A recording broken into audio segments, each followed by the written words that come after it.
Hello world, I am Kronos, welcome. Today we're gonna continue off where we stopped last time.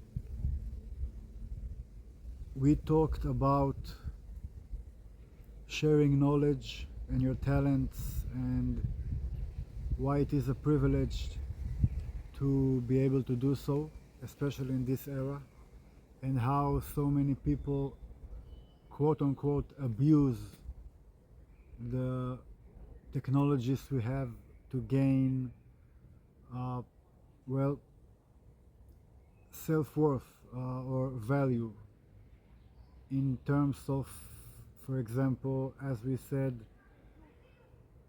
people who upload only pictures of themselves to get likes, like because trying to attract attention for their looks, for example. And we also talked about, gave other examples about using your children, etc. And there's many more, but we're not gonna we're gonna continue off that, and we're gonna use the book again, of course. It continues off very nicely to talk about crowds and in general and specifically how to behave and what the crowd or being in a crowd does to you. And it is about also being able to be alone, of course, and the opposite of being around people, because as we said earlier, what should differentiate yourself from the crowd is not superficial or behavioral. It should be inner, it should be within, it should be, as Seneca said, when someone comes to visit you, they should be visiting you for you, not for your house, not for what you can provide them or your status or whatever. It should be because they want to be spend time with you. That's a true friendship, and that's how you should differentiate yourself, by, of course, obtaining knowledge and wisdom. And so he gave that example, many more examples, and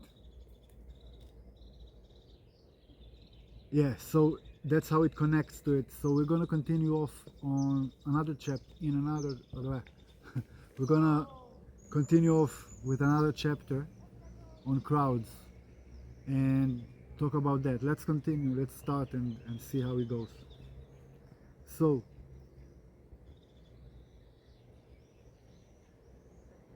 do you ask me what you should regard as especially to be avoided? I say crowds. For as yet you cannot trust yourself to them with safety. I shall admit my own weakness, at any rate, for I never bring back home the same character that I took abroad with me. Something of that which I have forced to become within me is disturbed. Some of the foes that I have routed return again. Just as the sick man, who has been weak for a long time, is in such condition that he cannot be taken out of the house without suffering a relapse, so we ourselves are affected when our souls are recovering from a lingering disease. To consort with the crowd is harmful. There is no person who does not make some vice attractive to us, or stamp it upon us, or taint us unconsciously therewith. Certainly, the greater the mob with which we mingle, the greater the danger. So,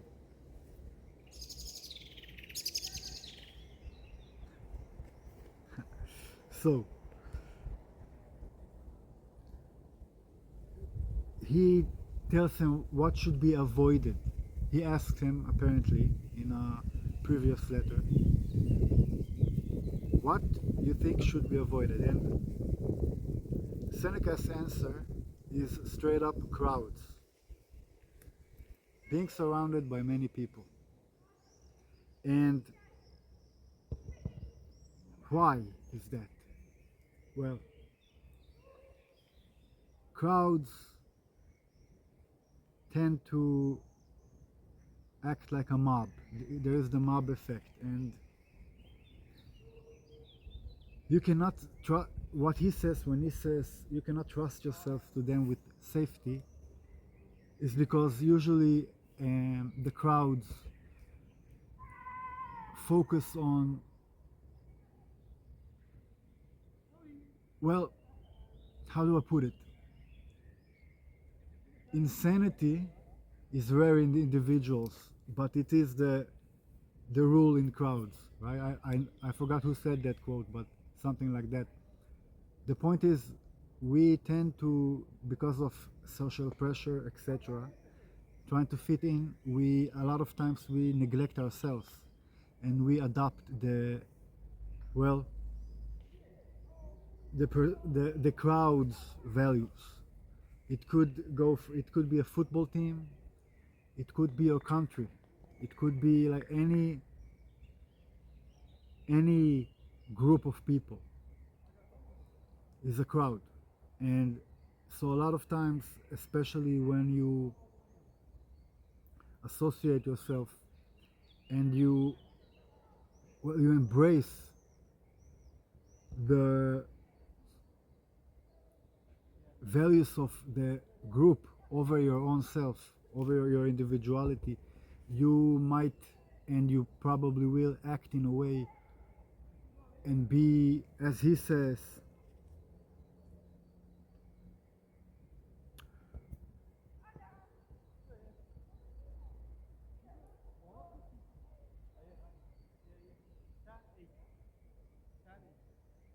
at any rate, but I never bring back the same character that I took abroad with me. Because, so what he says is, you return different after spending time with the crowd, because it will affect you. The group will affect you, and you, if you find yourself, it is very attractive, you know. It's very, being a part is a very human nature. It's very human to be, to want to be a part of something and be a part of the group, and not be, you know, different, and not be put aside. Like, you want to feel like you're a part of something. So like a football team, you will see people, they could be completely normal, and like, I know this for a fact, like my family, entire family loves football, and so they're like great, good people, you know. But when they get like, they will not even curse, like some of, like my some of them, they're really good people, that's my point. And like, they go to games together, to football games, and, or should I say soccer games, and they go crazy, like, and the songs they sing, and like completely disturbing, like offensive. Like, you will see like normal people, when they get together and they share this common goal, this common values, and they adopt the values of the group over themselves at that point, at that moment, and that at that point in time, they become something else, something different. They become a group, and the group is can't be trusted.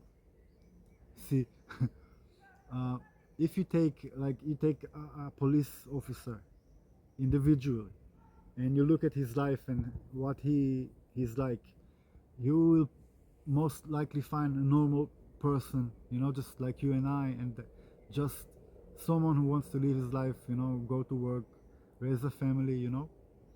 And but when you put them together, and you give him a title, and you give him this job and this goal, and you make, and you put him with others like him, uniform,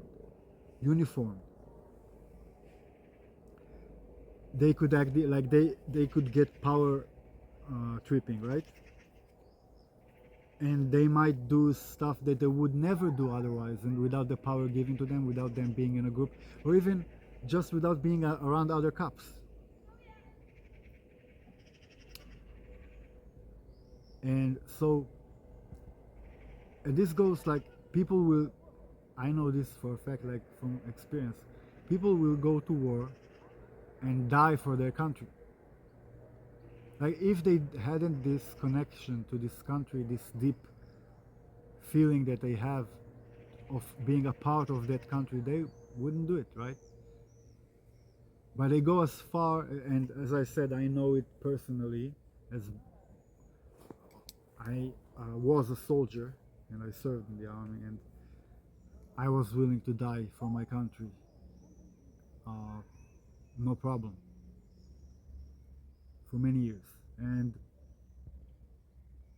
so I know many people like that, and many people do. I mean, look at the world right now.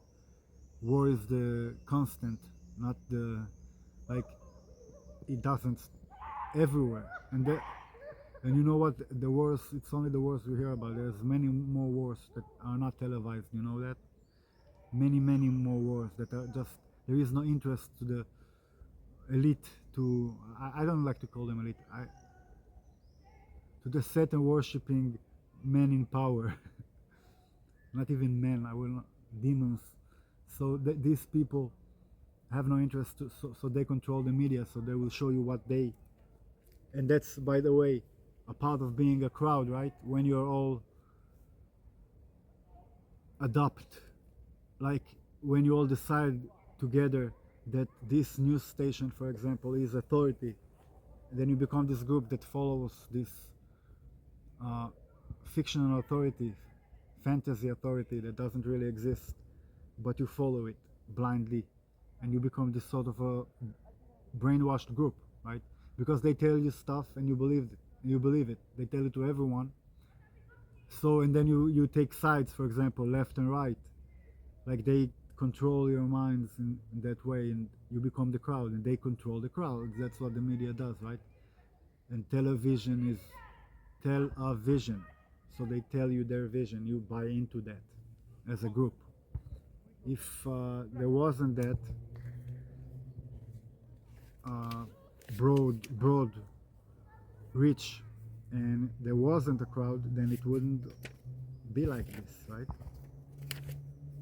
They would be talking to themselves, and people would not be outside protesting and doing all they do to fight that. Well, we're not gonna go into this. That's not the point right now. So let's continue. And so the general rule in a crowd is insanity, basically, and something of which I have forced to become within me is disturbed. So every time he comes home, he feels like something is not right, because, and you know that feeling, you know, like for some of us, like smoke smoked a cigarette for the first time because of their friends, right? And or drank, or got like really fucked up drunk sometime, because you know you're like in the mood, in the groove, in the you just want to have fun at that particular moment, and especially if there's girls around, example, if you're a guy, a young man, and there are many reasons that you might go outside, do some stuff, then come back, regret it. And especially if you're an introvert, or if you're someone that looks within, and you feel it, you feel like, so if you got into a fight with your friends, like you beat someone up, let's say you got into a big fight, you beat someone up, you might go, and you're not a violent person, but you were in that moment, like you felt like that loyalty to your friends, because that's how you were brought up, or that, or whatever. So you have this fight and you beat up some kid, and then you come home and you, something is wrong, like you feel like that was wrong, you know, and if you could take it back you would, but so you feel like it's not you, you acted in a way that wasn't you, and that's just an example of how it would feel. So it could be, he gives more examples that we will talk about. So let's continue. So some of the foes that I have routed return again. So some of the stuff that I have thought that I've beaten within me, these vices, return again. And yeah, so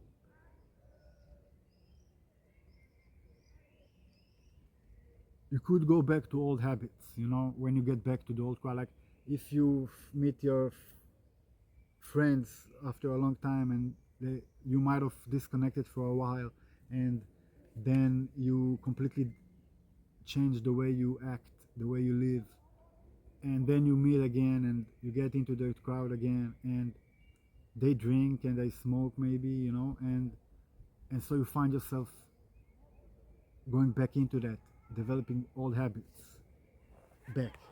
It could be an ex-girlfriend, you know, that has this influence on you, in a certain way. It could also be psychological. It doesn't have to be like physical. Someone could be triggering something inside of you, which of course is something that you need to look within and find out, because it's never the other person. It's always you, and the cure is always within you and not the other person. So yeah. Just as a sick man who has been weak for a long time in such a condition that he cannot be taken. So, person who he gives an example. It's a metaphor, like a sick person that's been taken outside and needs to rest, and he's taken outside, and then he relapses, goes back to his bad condition. Again, same metaphor. So we ourselves are affected by our souls recovering from a lingering disease. To consort with the crowd is harmful. There is no person who does not make some vice attractive. Yeah, when you go outside, when you are outside, and it's the crowd, and it's the public, and it's the people will try to sell you something. Someone will try to get you to do something, or that might not be appropriate, or might not be honorable, or something that you wouldn't normally do, but they will attract you to it. So for example, you can look at it in so many ways. I mean, when you walk outside, I mean, just everything, look around you, everyone trying to sell you something, commercials everywhere. You cannot watch a video without ads. You cannot be online without ads everywhere. Websites and social media platforms and applications will do everything in their power to try to get you to buy into their stuff, and they not necessarily care or bring you any true value. They just want you to. So let me give you an example why this connects, because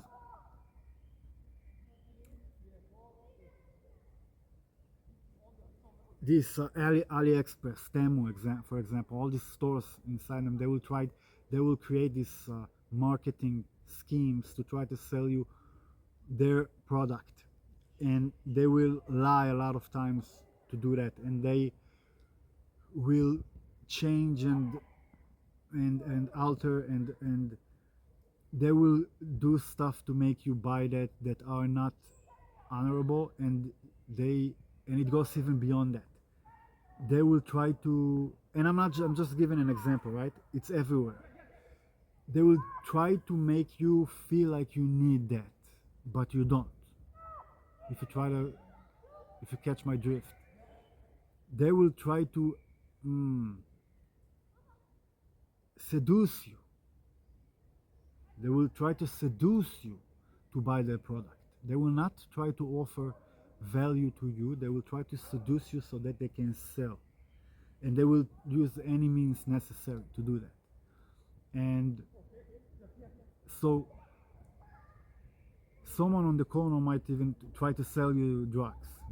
Someone will try to prostitute, like try to get you to go to a prostitute, or uh, for example, it goes beyond that. This is just the physical realm, right? You could be going out, as I said, to the crowd, to a poker game with your friends, friendly poker game, and they're smoking and they're drinking, and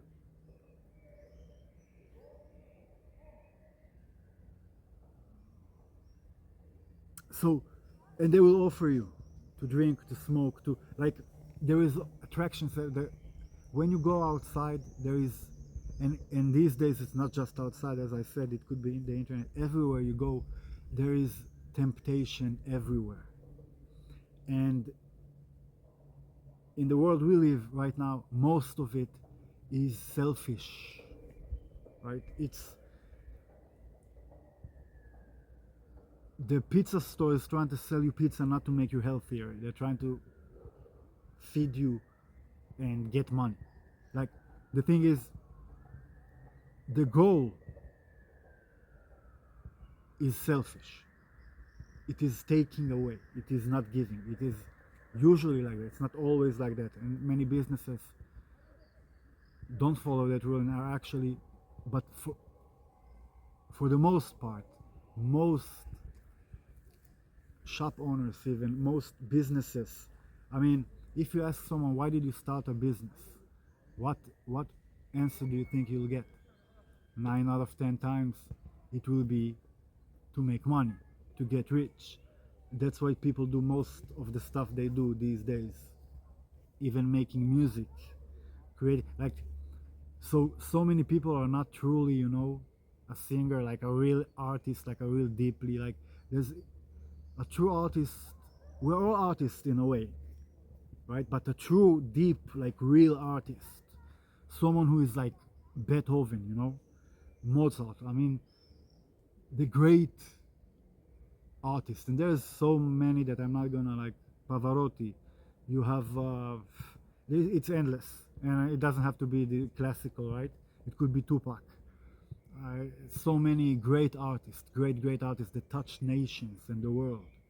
And these guys, these people, most people are not these great artists in this lifetime, right?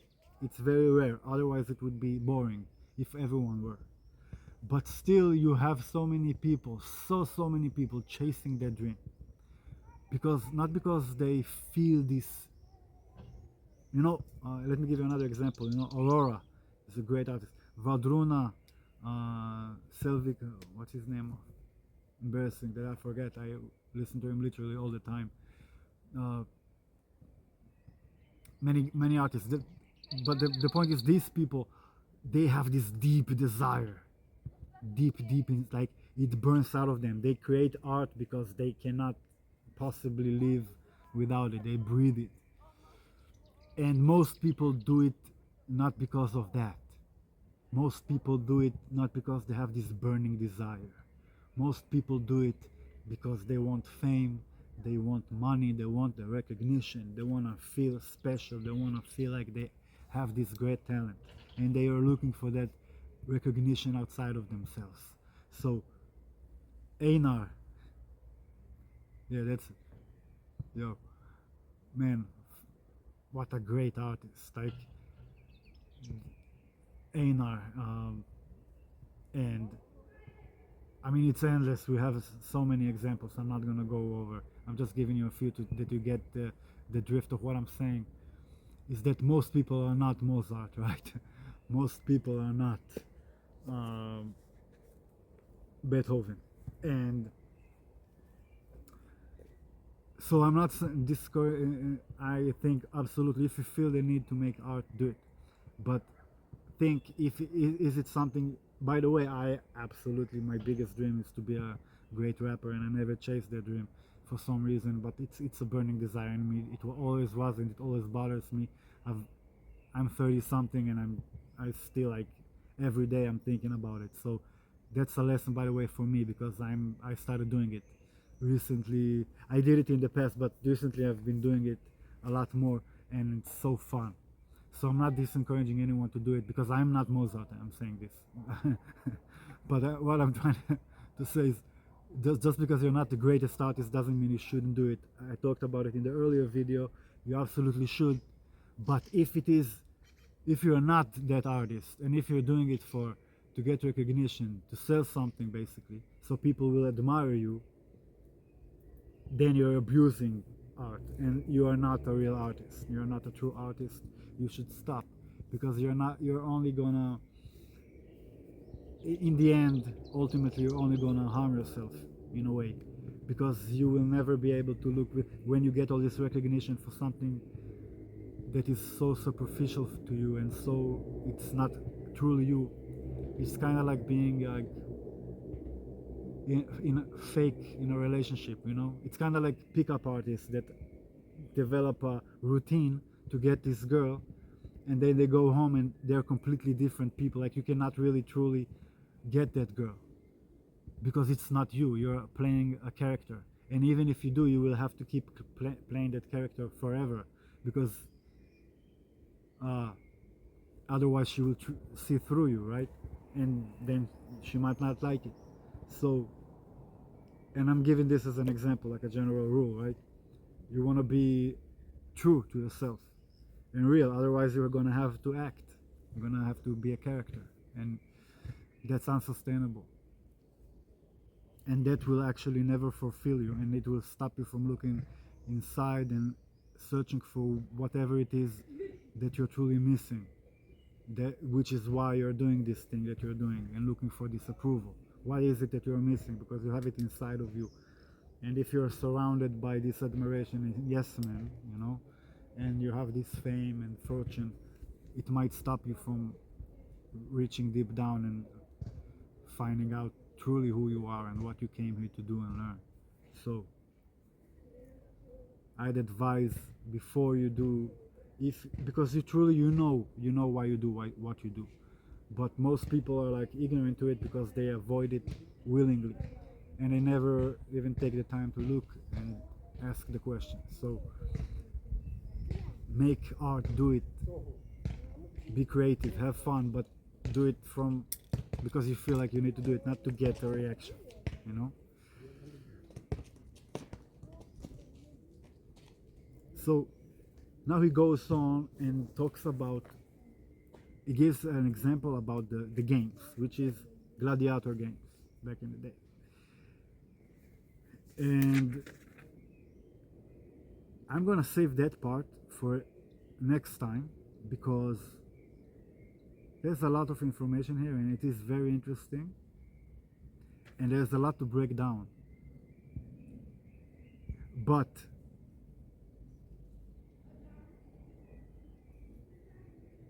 I am going to continue on and talk about it a little bit in general. We're gonna, yeah, I'm gonna just start, you know, in general I'm gonna talk about it because it does connect directly, obviously, and there is something to be said. So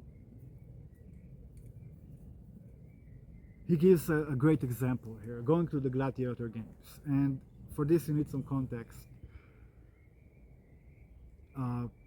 If you don't know, well,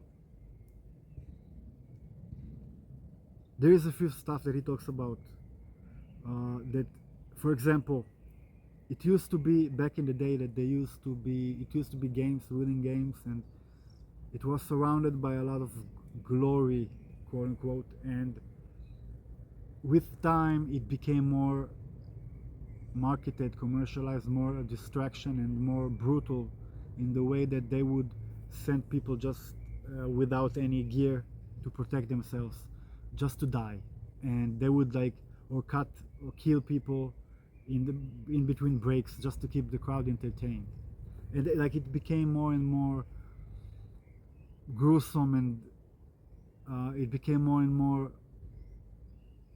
terrible and horrible, and it became less about the game and skill, you know. And I'm not gonna argue about, because I'm not gonna argue about the, if someone, like, how it's not different to me than someone going to war right now, like, so I'm not gonna judge their ethics or values about doing this in the first place and sending people, because That's not the point. The point is that if someone does it, if someone goes into a game, there is a game in a way. That's why they call it a game. Yes, it's life and death, but it's still a game. I mean, life itself is a game. True life, what real life, what you would call, is a game. Like as we say, as I say continuously, repeatedly, we are immortal souls in temporary bodies. So this is a game. Like you're here to learn. This is all a game, and you die in the end, and then you come again and again and again. Like there is no true end. But so the gladiator games, there was glory in it. There was like gladiators that would advance and be champions. They would get women and riches, and there was a way to, I'm not sure, but I believe there was a way also to get out of it if you won enough games, and you there was something to strive to.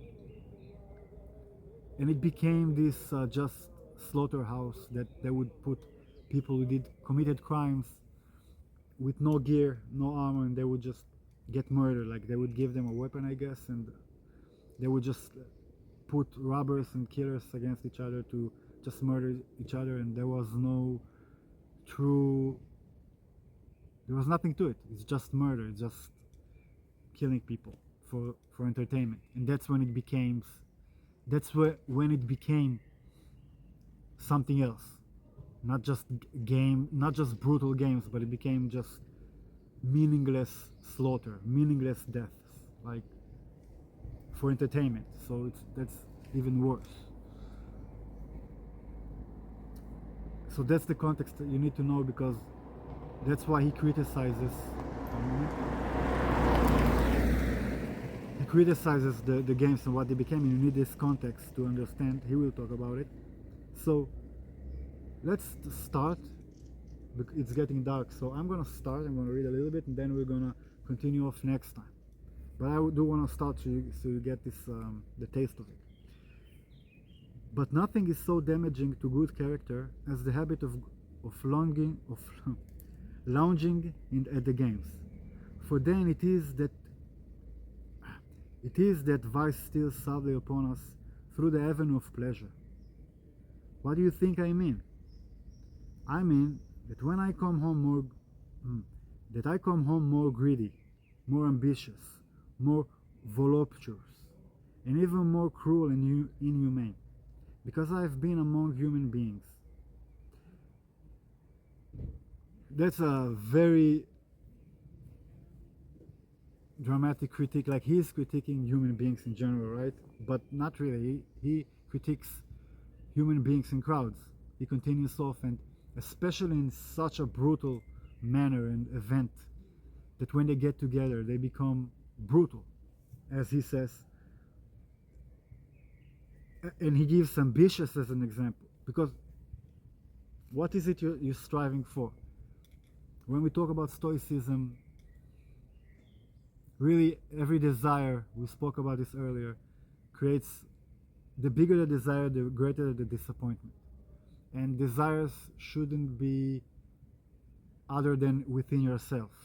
So you cannot, so when you have these goals, like if I want to be the richest man, I am foregoing the true values and virtues of what I should be pursuing. That's not an honorable pursuit. So being ambitious is a vice in that way. You shouldn't be ambitious. You should be ambitious.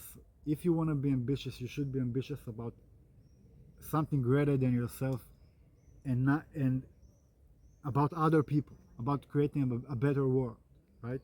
It shouldn't be about being better than people, other people. That's what he means by ambitious.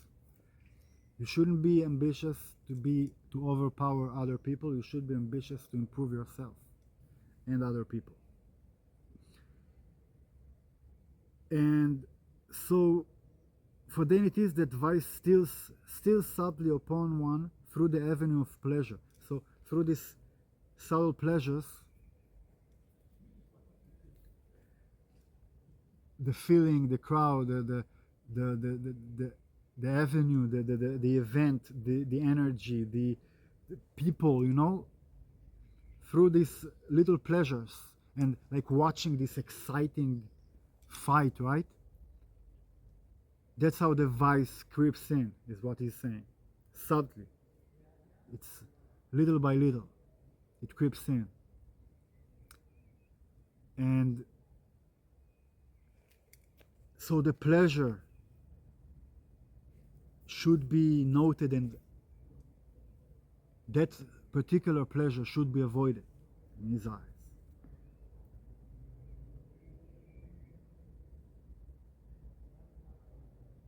It's such a great quote. For then it is that the vice steals subtly upon us, upon one through the avenue of pleasure.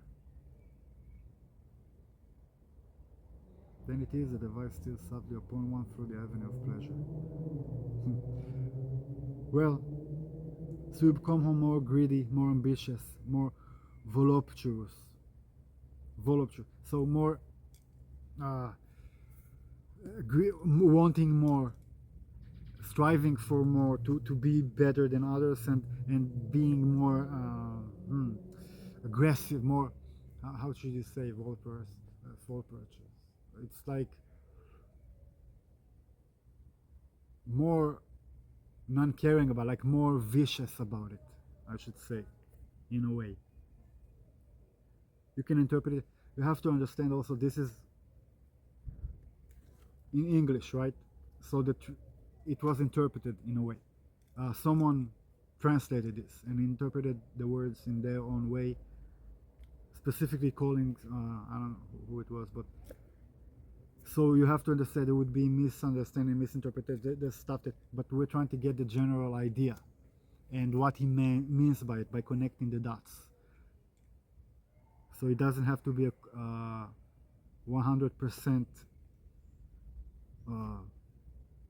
interpretation, like exactly what he said, how he said it, right? We're trying to get the idea behind his words. That's why he's such a genius.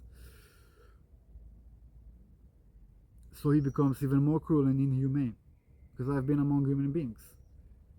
So, and okay, so now he goes on and he talks about how he attends a midday exhibition of gladiator games.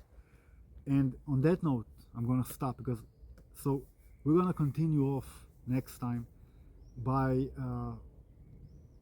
reading what his experience, Seneca's experience in the gladiator games, and his conclusions. And it's so great because he's so cynical and and he's so smart, and he critiques it in such a deep way, and you will love it, I promise. So we're going to continue off next time with Seneca's experience in the gladiator games, and until then, I hope you enjoyed. I learned. I hope you did. And I hope that you learned something. I certainly did. And I will see you. I will not see you next time. You will see me, but we will see each other, I guess. I'll see you next time. It's a it's just that I keep saying I'll see you next time, and I think about it later. I'm like, what? No, you won't. What are you talking about? Maybe in the future we will have these meetings, big meetings, when I get enough people. That's the dream, and we can get together, because I don't really want to do this talking to a camera all the time. I want to meet people, and I want to do this in a bigger sense, in arenas. This could be so interesting and could be so helpful for so many people, I believe, which is why I'm doing this. So yeah, I guess I'll I'll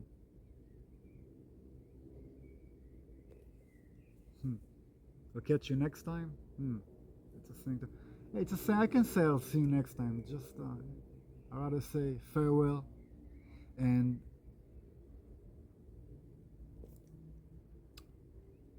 always remember We are all immortal souls in temporary bodies. Don't be afraid. Ciao.